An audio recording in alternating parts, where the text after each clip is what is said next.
देखिए, हमारे भारतवर्ष में देखिए, नेपाल देश भले बना है लेकिन पहले भारतवर्ष ही है। नेपाल देश का बंटवारा बाद में हुआ। हमारे भारतवर्ष में माताओं के नाम के आगे देवी लगाया जाता है। अन्य कहीं देशों में जाएंगे ऐसी महिमा नहीं है, लेकिन यहां पर है माताओं के नाम के आगे फला देवी। क्यों? क्योंकि यहां पर माताओं की बड़ी महिमा है। इसी भारतवर्ष की ऐसी माताएं हुई जिन्होंने अपने गर्भ से भगवान को प्रकट किया, राम जी कृष्ण जी के रूप में अपने गर्भ से भक्तों को प्रकट किया, ध्रुव जी प्रहलाद जी के रूप में। लेकिन धन्य है उत्तरा देवी का सौभाग्य जो एक साथ भक्त और भगवान दोनों की जय हो। भगवान आशीर्वाद दिए उत्तरा देवी, अब तो कोई कष्ट नहीं है। उत्तरा देवी के रोती रह गए, कुछ ना बोल पाए। सब लोग चुपचाप खड़े देख रहे हैं। माता कुंती से नहीं रहा गया, सोचने लगी ये सत्य है कि आकाश का छोर नहीं मापा जा सकता, लेकिन पक्षी लोग कुछ तो अपने सामर्थ्य अनुसार उड़ते हैं। ये सत्य, भगवान के गुण नहीं गाए जा सकते, लेकिन भक्त लोग कुछ तो भगवान की चर्चा करते हैं। हाथ जोड़ लिया, हे प्रभु नमस्ते पुरुषं त्वाद्यं ईश्वरं प्रकृते परं अलक्ष्यं सर्वभूतानां अंतर्बहिरवस्थितम्। हे प्रभु, आपको बारंबार प्रणाम है। हे नाथ, आप इस जीव के अंदर हैं, आप इस जीव से बाहर हैं, आप इस सर्वत्र विराजमान हैं, लेकिन दिखते नहीं हैं। क्यों? क्योंकि आपने माया की पट्टी लगा दी है आंखों पर। सबके आंखों पर माया की पट्टी लगी है, घूंघट डाल दिए हैं। संत लोग भजन गाते, घूंघट के पट खोल तो पिए मिलेंगे। आखिर घूंघट कौन खोलेगा? हमारे जो स्वामी वही खोलेंगे। ये जो पर्दा है माया का, ये हम सब नहीं खोल पाएंगे। परमात्मा की जब कृपा हो जाती है तो अपने आप हटा देते हैं। लो बेटा, मैं तेरा हो गया। हे प्रभु, आपको बारंबार प्रणाम। हे नाथ, कृष्णाय वासुदेवाय देवकी नंदनाय च नंद गोप कुमाराय गोविंदाय नमो नमः। हे कृष्ण भगवान, हे वासुदेव, आपको बारंबार प्रणाम। हे गोविंद, हे माधव, आपको बारंबार प्रणाम। भगवान को सुनाने लगे कि अच्छा बुआ जी, ये कहाँ का नियम आ गया? अरे आप हमारी बुआ में आपका भतीजा, और आप हमें प्रणाम करेंगे, अच्छा लगेगा? लोग क्या कहेंगे? कुंती माता हाथ जोड़ के कहने, हे प्रभु, ये कुछ पल ये बुआ बुआ कहना बंद कर दीजिए, क्योंकि जब जब हमें आपकी कुछ भागवतता समझ में आई है तब तब आप बुआ जी लगा देते हैं। सम्मान पक के रह जाता है। यही भाव आता है कि हमारे भैया का लड़का है, बस भागवतता धरी की धरी रह जाती है। इसे थोड़ा स्थिति हमें कर लेने के। हे नाथ, भगवान चुप हो गए। कहने लगे, हे प्रभु, आपकी कृपा हम पर इतनी हुई, कहां तक कही जाए? हे नाथ, मैं सत्य कहती हूँ, जितनी कृपा आपने हम पर की है अपनी मैया देवकी पर भी नहीं की है। भगवान ने कहा, कैसे? कुंती माता कहने, देखिए प्रभु, हमारे 5 पुत्र हैं, लेकिन 5 में सब सुरक्षित हैं। देख लीजिए, किसी पर बाल बांका नहीं, किसी पर आंच नहीं आई, आपने सबको बचा लिया। लेकिन आपकी मैया देवकी, आप 8वें नंबर की संतान हैं। 6 पुत्रों को कंस ने मार डाला, बचाने नहीं आए। तो बताइए किस पर कृपा हुई? भगवान बहुत पसंद हुए। कहले, बुआ जी, हम तो उनको वरदान देना चाहते हैं, जो इच्छा सो मांग लो। कुंती माता हाथ जोड़ के कहने लगी, प्रभु, यदि आप कुछ हमको देना चाहते हैं ना, तो हमें दुख दे दीजिए। हमारे जीवन से कभी विपत्ति का अंत ना हो, सदैव विपत्ति बनी रहे। भगवान सोचने लगे, कहने बुआ ये तुम क्या मांग रही हो? हमें याद नहीं तुमने अपने जीवन में कभी सुख पाया। बचपन में जन्म कहीं और हुआ, पालन कहीं और हुआ, बड़ी हुई कुछ किशोर अवस्था में ऐसा वरदान तुमको मिला मानो श्राप मिल गया हो। दुर्वासा जी वरदान दिए, कौमारी अवस्था में ही कर्ण का त्याग कर देना पड़ा। विवाह हुआ तो पीलिया रूप से ग्रसित पति से हुआ। अल्पायु में कम समय में ही आप जो है वैधव्य जीवन को प्राप्त कर लिए, पति देव चले गए। पूरा जीवन आप अपने पुत्रों को लेकर इधर उधर भटकती रही, कष्ट पाती रही, और आज जब तुम्हारा पुत्र राजा बन गया है तो आज कहती हो हमें दुख दे दो। ये कहां का न्याय है? ऐसा क्यों चाहते हो? कुंती माता का ने यही प्रभु जानते हैं, जब जब हमारे ऊपर विपत्ति पड़ी ना, कष्ट पड़ा, तो आप हमारे सामने मिले। विपदः सन्तु नः शाश्वत तत्र तत्र जगते गुरो भवतो दर्शनं यत्स्या पुनर्भव दर्शनम। हे प्रभु, जब जब हमारे ऊपर विपत्ति पड़ी ना, तब तब आप सामने हमको मिले। हमारे पुत्रों पर न जाने कितनी कष्ट आए। जो पितामह जी उंगली पकड़ के चलना सिखाए, वही शत्रु दल के प्रमुखिया बन के खड़े थे, सेनापति प्रमुख। कोई जानता था कि जो इच्छा मृत्यु का वरदान पाने वाले बीस पितामह जी से हमारे पुत्रों को कोई बचा पाएगा? लेकिन नाथ, हमारे पुत्रों को कुछ नहीं हुआ। हे प्रभु, द्रोणाचार्य जी जिन्होंने धनुष पर बाण रखना सिखाया था कि ऐसे रखा जाता है, वही शत्रु दल में खड़े थे युद्ध करने के लिए। ये तो बचपन में हमारे पुत्र भीम को लड्डू दिया जहर का कि मर जाए, लेकिन आपकी कृपा ऐसी हुई कि हमारे भीम जब हमको मिली पुनः तो 10,000 हाथियों का बल पाके मिले। जो जहर मारक था वो तारक बन गया। इस सब आपकी कृपा है नाथ। इतने भीषण संकट में भी आप हमको बचा लिए। कहां तक संकट गिनाई जाए? विषान महादग्ने पुरुषा दर्शनात् असत सभाया वनवास कृच्छतः मृधे मृधे नेक महारथास्त्र द्रोण्यस्य तस्चास्म हरे विरक्षिता। विष पिलाया गया भीम को तो बल मिल गया। द्रौपदी जी सभा में जब अपमानित हो रही थी, वहां भी आप बचाए। हर संकट में आप हमको मिले। हे नाथ, यदि संकट में आप मिलते हो, हमारे लिए वो संकट नहीं है, वही हमारा सुख है। ऐसे सुख को हम क्या करेंगे जिस सुख में आप हमको छोड़कर जा रहे हो? हे नाथ, सबसे बड़ी विपत्ति यही है कि आप हमको छोड़कर जा रहे हो। इसलिए कुछ देना चाहते हो तो हमें दुख दे दो, हमारे जीवन से कभी दुख खत्म ना हो। ताकि दुख रहेगा तो आप हमारे साथ रहोगे, और आप रहोगे तो आपका दर्शन करने संत महात्मा तक आएंगे, देवता आएंगे, सबका दर्शन घर बैठे मिल जाएगा। इसलिए हे नाथ, में दुख दे दीजिए। देखिए कि वही बाबा बुरा खाए देखो, अरे अनार ना मिले हे बबुआ, मनई के दहिया बार बार बबुआ, मनई के दहिया बार बार ना मिले हो कोई बबुआ। बार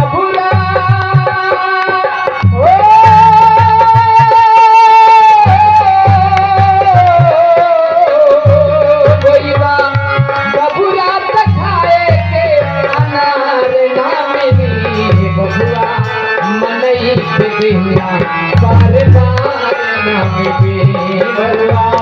मनई पे दैया बार ना मिली हो जवन जवन करबा तोहरे आगे आगे आई जवन जवन करबा तोहरे आगे आगे आई सब कुछ छोड़ी करा नेकी के कमाई सब कुछ छोड़ी करा नेकी के कमाई हो देवा नफरत तो है कहीं प्यार ना मिली देवा नफरत तो है कहीं प्यार ना मिली है भैया मनई के बिना प्यार ना मिली भगवान मनई के बिना बरबाद ना मिली कोई बाबूला तछाए के अनार ना मिली कोई बाबूला तछाए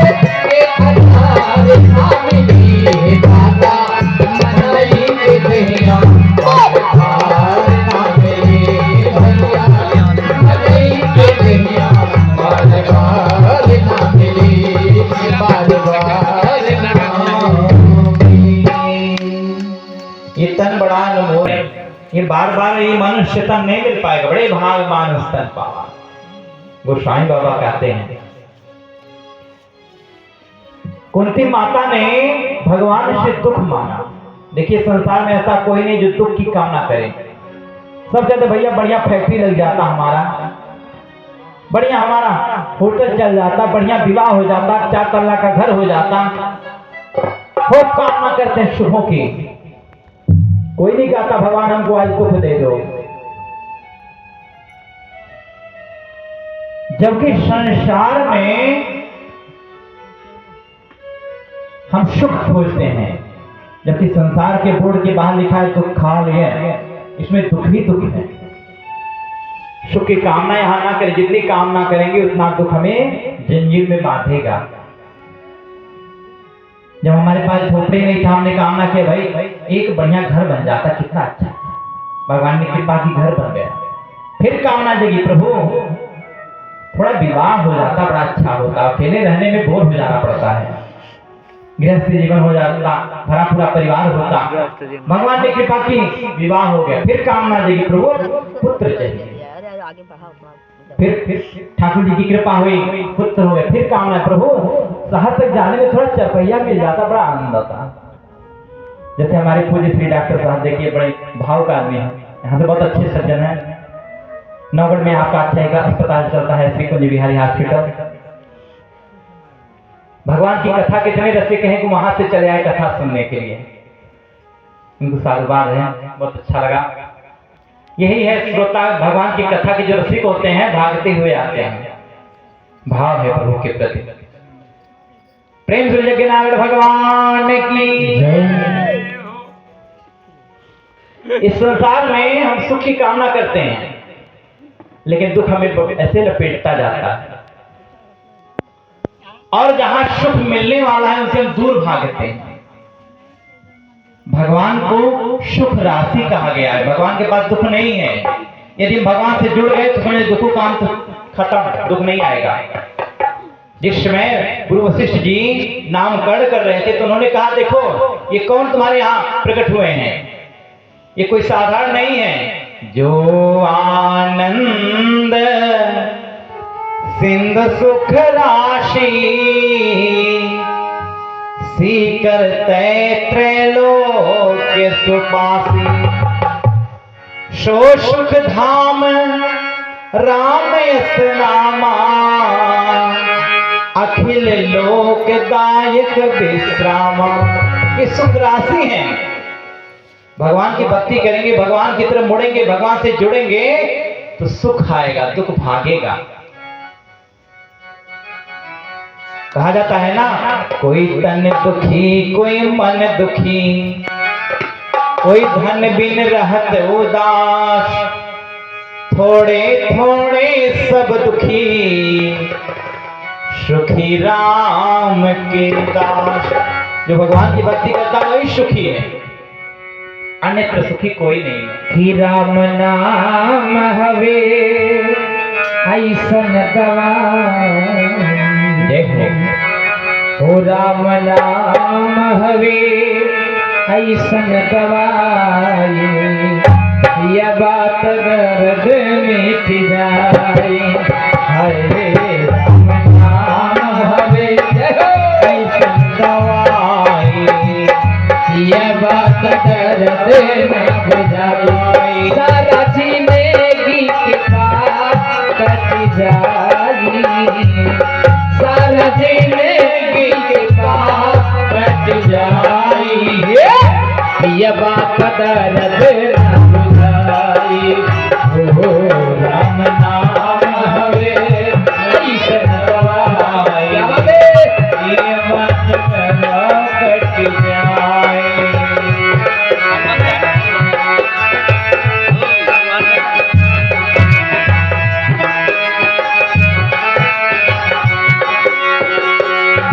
जाई बिगड़ल सब काम हो, नमवे में बारे चारों धाम हो। बन जाई बिगड़ल सब काम हो, नमवे में बारे चारों धाम हो।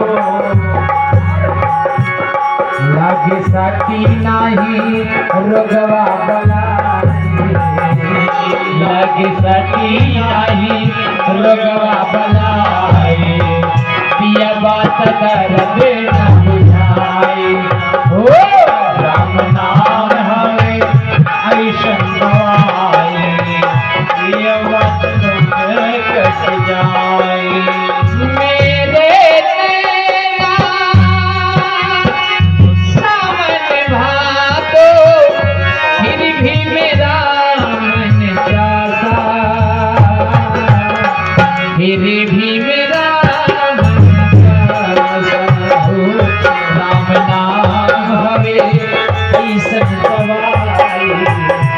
ये बात दर्द न बुझाई, ये बात दर्द न बुझाई।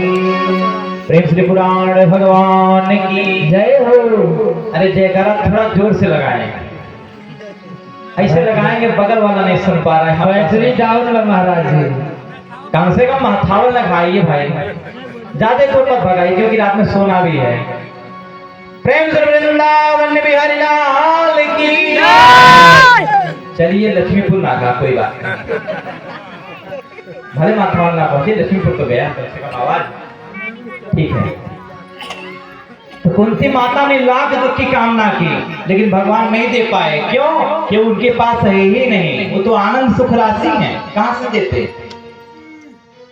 भगवान ने कहा बुआ तो हम अब जाएंगे ही नहीं, यदि हमारे रुकने से तुमको आनंद मिलता है, सुख मिलता है, तुम जाएंगे नहीं। भगवान रुक गए, पांडव बड़ा प्रसन्न हुए। एक दिन भगवान श्री कृष्ण ने देखा कि युधिष्ठिर जी थोड़ा चिंता में है। पूछ लगे भैया क्या बात है, आप क्यों चिंता में हैं? युधिष्ठिर जी कहने लगे क्या बताऊं कन्हैया, कभी कभी मैं सोचता हूं कि ये जो राजगद्दी है सबकी हत्या करके हमको प्राप्त हुई है। कितने निरपराध लोग, सैनिक लोग मारे गए, पूरा हमारा परिवार ध्वस्त हो गया महाभारत के युद्ध में। ऐसा लगता है कि सब सारी विधवाएं जो रोती हैं उसका कष्ट हमको मिल रहा है। भगवान समझाने लगे। भगवान लाख समझाते लेकिन युधिष्ठिर जी की समझ में कुछ नहीं आता। क्यों? क्योंकि समझ में तभी आता है जब हम सामने वाले को अपने से बड़ा माने, जब गुरुत्व भाव रहता है, अपने से श्रेष्ठ की भाव आती है मन में, तभी हम समझना चाहते हैं। जब जानेंगे छोटा सा बच्चा है क्या समझेंगे। क्योंकि युधिष्ठिर जी भगवान को छोटा भाई मानते थे, इसलिए भगवान लाख समझाए, इनके समझ में कुछ नहीं आया। भगवान समझ गए कि इनको कोई सफेद दाढ़ी वाला समझाएगा जल्दी समझेंगे। भगवान ने कहा चलो भीष्म पितामह जी से मिलने चलते हैं। चलो सबको लेकर पहुंचे, पांडवों को लेकर के सब लोग प्रणाम किए। भीष्म पितामह जी बाणों की सज्जा पर थे, सब लोग प्रणाम किए, पितामह प्रणाम। भीष्म पितामह जी देखे सब लोग आए हैं, कहने लगे अर्जुन कन्हैया नहीं आया। तब तक भगवान आगे कह रहे दादाजी मैं यही हूं, हमको याद किए। भीष्म पितामह जी कहने अच्छा अर्जुन पहचानते हो इनको, ये कौन है? अर्जुन जी कहते हाँ पितामह जी मैं पहचानता हूँ, ये हमारे मामा जी का पुत्र कृष्ण है। भीष्म पितामह जी मुस्कुराने लगे, वाह अर्जुन तुम्हारे कितने नाते हैं,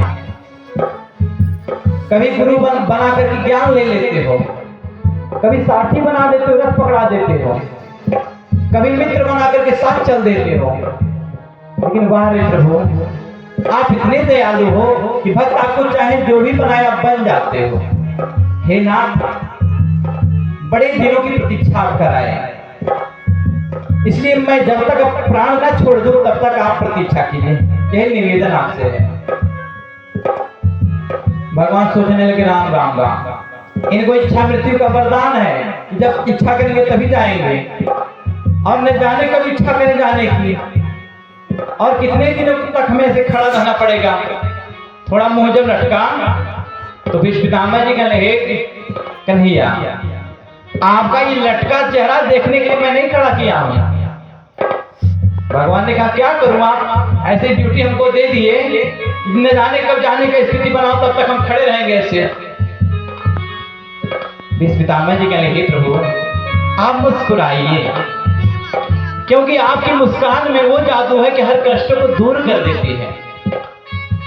लखी जिन्हें लाल की मुस्कान, लखी जिन्हें लाल की मुस्कान, तिन्हीं बिसरी योग विधि ज्ञान शैया। मुस्कुराइए हे प्रभु, याद आता है वो क्षण जब आपकी प्रतिज्ञा हमारी प्रतिज्ञा आपस में टकरा गई।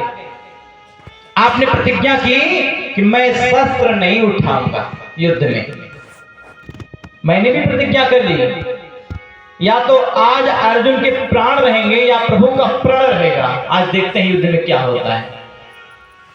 लेकिन वहां प्रभु आप अपने भक्त के प्रण को पूरा करने के लिए अपने प्रण को तोड़ देते हैं। प्रबल प्रेम के पाले पड़कर प्रभु को नियम बदलते देखा, अपना मान भले चले जाए पर भक्त का मान न टलते देखा। हे नाथ आप इतने दयालु हो, हमारे प्रण को पूरा करने के लिए आप कूद पड़े रस्ते। हे नाथ जब आप रथ से कूदे तो धरती कांप गई, आपका पीताम्बर नीचे गिर गया। देखिए यहां रहस्य भीष्म पितामह जी बता रहे हैं। भीष्म पितामह जी कहते प्रभु मैं जानता हूं क्यों धरती कांपी थी। हे नाथ आप जैसे रथ से कूदे हमको मारने के लिए, धरती की माता कांप गई, सोचने लगी अरे इनको देखो अभी प्रण किए मैं शस्त्र नहीं उठाऊंगा, अभी प्रण भूल गए। ऐसे हमको बारंबार कहते देवी चिंता मत करो मैं आऊंगा जब जब कष्ट तुम पर पड़ेगा, कहीं ऐसे भूल जाए तो हमारा क्या होगा, अभी प्रण भूल गए जल्दी में किया हुआ, और पहले का प्रण क्या होगा। तो भगवान तुरंत अपने पीताम्बरी को नीचे भेजे, जाओ समझाओ धरती माता को कि प्रभु प्रण नहीं भूले हैं, भक्त और भगवान की लीला चल रही है, प्रण नहीं भूला है, ये लीला है। हे नाथ ऐसे आप मुस्कुराइए। भगवान ने कहा युधिष्ठिर जी अब जो भी पूछना पूछ लो। युधिष्ठिर जी प्रश्न करने लगे, भीष्म पितामह जी उत्तर देने लगे, खूब सुंदर वर्णन किए, राजधर्म के बारे में, नित्य धर्म के बारे में, ज्ञानों के बारे में, सब के बारे में बताए। इसी को भीष्म गीता कहा जाता है, जैसे भगवत गीता है वैसे भीष्म गीता है। अंत में भीष्म पितामह जी प्रणाम करके कहने हे प्रभु एक आपसे विनती है, हमारी एक बेटी है, मैं चाहता हूं उसके अनुरूप उसको वर मिल जाए। भगवान मुस्कुराने लगे, पूछने बाबा आप तो बाल ब्रह्मचारी हैं, फिर बेटी कहां से आ गई। भीष्म पितामह जी कहने अरे प्रभु ये जो मेरी मति है ना इसी को मैंने अपना बेटी बना लिया है, बड़ी निर्मल है, मति को आप स्वीकार कर लीजिए, क्योंकि इससे बड़ा आपसे बढ़िया दूल्हा मेरी बुद्धि को कोई नहीं मिलेगा, आप स्वीकार कर लीजिए। अंत में भगवान को प्रणाम करते हुए भगवान के सामने भीष्म पितामह जी अपना शरीर त्याग किया। कुछ समय बीता, अर्जुन जी के साथ एक बार भगवान द्वारिका चले गए। पुनः जब परीक्षित जी का जन्म हुआ फिर वापस आए। परीक्षित जी का बचपन का नाम था विष्णुरात, अर्थात विष्णुरादत्तः इति विष्णुरातः, जो भगवान विष्णु के द्वारा पालित हो वही विष्णुरात है। तो परीक्षित जी का जैसे ही जन्म हुआ तो गोद में जब आए तो देखने लगे भाई जो गर्भ में आए थे वो कहां है। चारों तरफ निरीक्षण करने लगे कि जो गर्भ में हमको दर्शन दिए थे उनका स्वरूप कहां है, वो कहां खड़े हैं। तो चारों तरफ निरीक्षण करने लगे तो परिता है परीक्षिता इत परीक्षिता, इसलिए परीक्षण करने के कारण इनका नाम परीक्षित पड़ गया। इनका जन्म हुआ, भगवान आशीर्वाद दिए, पुनः फिर अर्जुन जी के साथ चले गए। 7 महीना बीत गया, कुछ अनहोनियां होने लगी। एक दिन युधिष्ठिर जी भीम जी से कहने लगे, भैया भीम आजकल मैं क्या देख रहा हूं, कभी कभी मैं देखता हूं कि आकाश से तारे टूट रहे हैं, कभी कभी मैं देखता हूं कि गाय स्वयं बछड़े के निकटतम में दुर्व्यवहार करती है, कभी कभी ऐसा लगता है कि मूर्तियों की मैं पूजा करता हूं तो मानो उनकी आंखों से आंसू बह रहे हैं, कभी कभी ऐसा लगता है हमारे कोई तूफान आने वाला हो। हे भीम भैया हमें कुछ समझ नहीं आ रहा है, बुरा बुरा स्वप्न में देखता हूं। देखो अर्जुन को भी गए भी 7 महीने बीत गए, न आया न कोई संदेश आया द्वारिका से, पता नहीं वो सब कैसे होंगे। एक काम करो तुम जाओ पता लगाओ कि अर्जुन क्यों नहीं आया, 7 महीना बीत गया, ऐसे अनिष्ट की शंकाएं हो रही हैं, जाओ भैया। भीमसेन जी जैसे तैयार हुए जाने के लिए, तब तक देखे कि सामने से अर्जुन आ रहे हैं। उनके वस्त्र बिखरे पड़े, बाल सब बिखरे पड़े, आंखों से आंसू बह रहे हैं, शरीर से धूल आदि लिपटा हुआ है, मलिन अवस्था है। अर्जुन जी को रोते हुए देख श्री युधिष्ठिर जी को और शंका हो गई, अरे भैया क्या हुआ अर्जुन, जल्दी बताओ, तुमसे कोई अपराध तो नहीं हो गया, ऐसी अवस्था तुम्हें क्यों प्राप्त हो गई है, क्या कहीं गोवध ब्राह्मण वध तो नहीं हो गया, तुमसे कहीं अपराध कुछ नहीं हो गया, आखिर तुम्हारी ऐसी अवस्था क्यों हो गई, जल्दी बताओ अर्जुन। अर्जुन जी रोने लगे, चरणों में गिर पड़े, कहने लगे महाराज वंचितो हमाराज हरिणा बंधु रूपिणा जिनमें बहतम तेजो देव विश्वापनम महत। हे भैया हमें क्षमा कर दिया, आज हम भगवान बाकी बिहारी से वंचित हो गए हैं। जो प्रभु 10 11 12 1 तो हमारी इतनी रक्षा किए, आज वो अपनी लीला पूर्ण करके परम धाम को प्रस्थान कर दिए।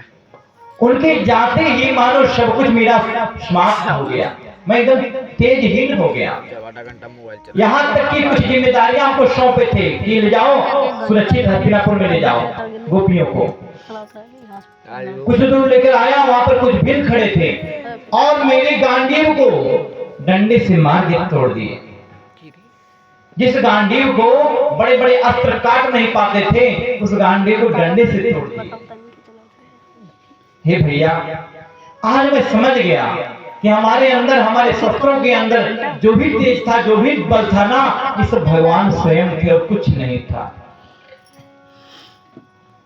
समय समय की बात है, समय होत बलवान, भील ने लूटी गोपिका, वही अर्जुन वही बाण। की कहावत कर देती एहसास इस जमाने